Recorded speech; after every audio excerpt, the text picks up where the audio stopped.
Welcome students.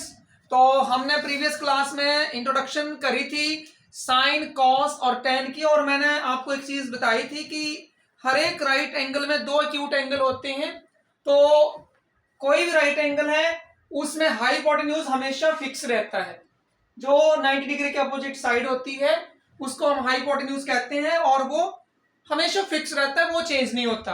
But यहाँ पे जो दो एक्यूट एंगल हैं उनके अकॉर्डिंग हमारा जो बेस और परपेंडिकुलर है वो चेंज हो सकता है।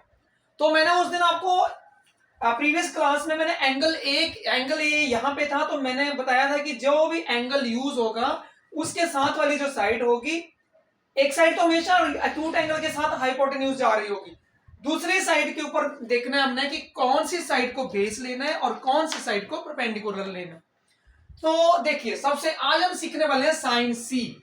मैंने आपको बताया था साइन का मैंने क्या बताया था, क्या रेशियो होती है, साइड ऑपोजिट टू एंगल। जो यहां पे एंगल लिखा गया है वो एंगल यहां पे होना चाहिए, और हाइपोटेन्यूज।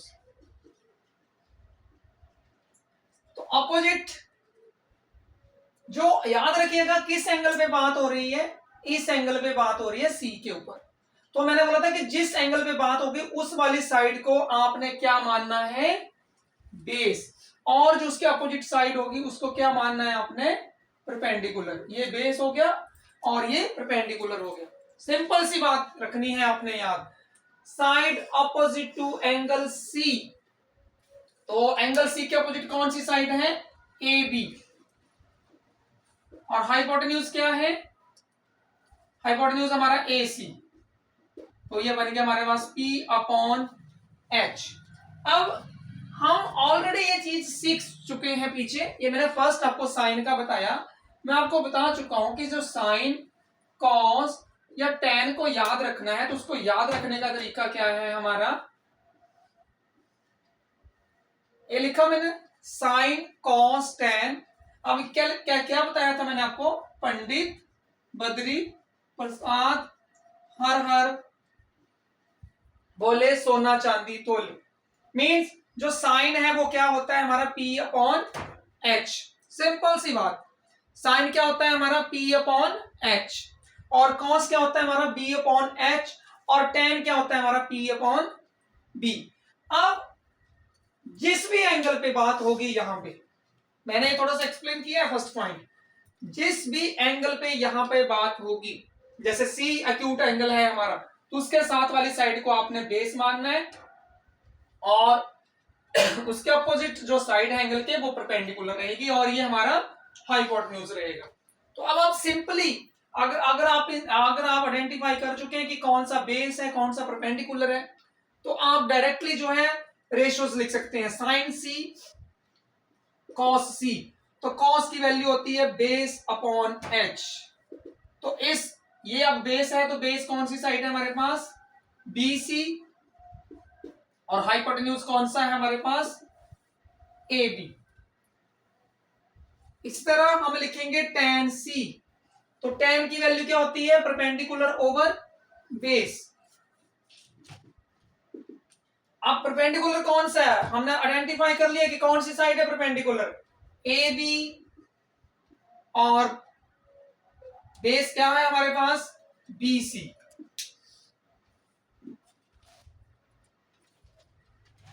हाइपोटेन्यूज हमारा AC है, तो BC upon AC is the cos C। Cos C की वैल्यू क्या रहेगी हमारे पास, BC अपॉन AC, और tan क्या रहेगा हमारा, perpendicular over base.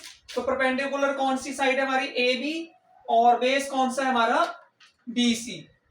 So next cosecant C। अब मैंने आपको बताया था कि कॉसिकेंट किसका रेसिप्रोकल होता है, साइन का रेसिप्रोकल होता है। मीन जो आपने साइन की रेशियो लिखी है उसको अगर हम रेसिप्रोकल कर दें, को बेस को परपेंडिकुलर कर दें, और परपेंडिकुलर को जो हमारा डिनोमिनेटर है उसको हम न्यूमरेटर बना दें, और जो न्यूमरेटर है उसको हम डिनोमिनेटर बना दें। तो देखिए, कॉसिकेंट जो है वो किसका रेसिप्रोकल होता है, साइन का। तो साइन क्या है हमारे पास, P अपॉन H, तो P क्या बन जाएगा हमारा डिनोमिनेटर और H क्या बन जाएगा हमारा न्यूमिनेटर। तो H अपॉन P, तो H क्या है हमारे पास AC और P क्या है हमारे पास AB। इसी तरह नेक्स्ट सीकेंट। तो सीकेंट जो है, सीकेंट किसका रेसिप्रोकल होता है? सीकेंट हमारा कॉस का रेसिप्रोकल होता है। तो रेसिप्रोकल कॉस क्या है हमारा B अपॉन H, तो सीकेंट क्या हो जाएगा हमारा H अपॉन B। तो H क्या है हमारे पास AC और बेस क्या है हमारे पास BC। आप चेक कर सकते हैं ट्रायंगल के साथ। लास्ट वाला आता है tan C। tan C जो है, tan C और tan C का जो रेसिप्रोकल है वो होता है cot, और cot का रेसिप्रोकल होता है हमारे पास tan। तो cot C को जब लिखना है तो आपने जो tan C है उसको रेसिप्रोकल कर देना है। तो क्या बनेगा हमारे पास B अपॉन P, और यहां पे B कितना है BC, और परपेंडिकुलर कितना है हमारे पास AB। तो ये चीज करवाने का, ये जो मैंने एंगल C के साथ करवाया है, मेरा ये करवाने का इसमें क्या मोटिव था कि आपको ये पता हो कि क्वेश्चन जब आए एग्जाम में, क्वेश्चन जब एग्जाम में आए तो जिस एंगल पे यहां पे बात करी होगी उस एंगल की साथ वाली साइड को आपने बेस मानना है। ये अपने माइंड में रखना है आपने कि जिस एंगल पे भी यहां पे बात हो रही होगी उसके साथ वाली साइड को आपने बेस मानना है, और उसके अपोजिट साइड होगी वो परपेंडिकुलर रहेगी। ये याद रखना है बस आपने।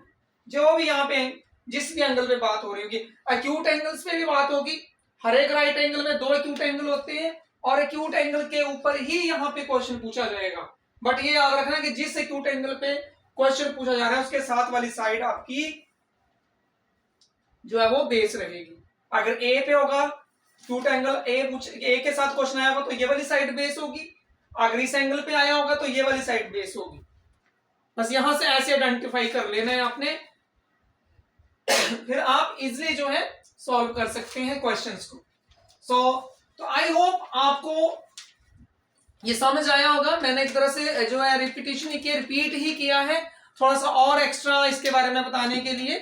तो इसको नोट करना है, और जो मैंने बताया है इसको आपने एक बार क्लास को सुन के एक बार आपने अपने माइंड में इसको अच्छी तरह से बिठाना है कि क्या इसमें बताया गया है। तो थैंक यू, आज की क्लास में इतना ही। Bye bye.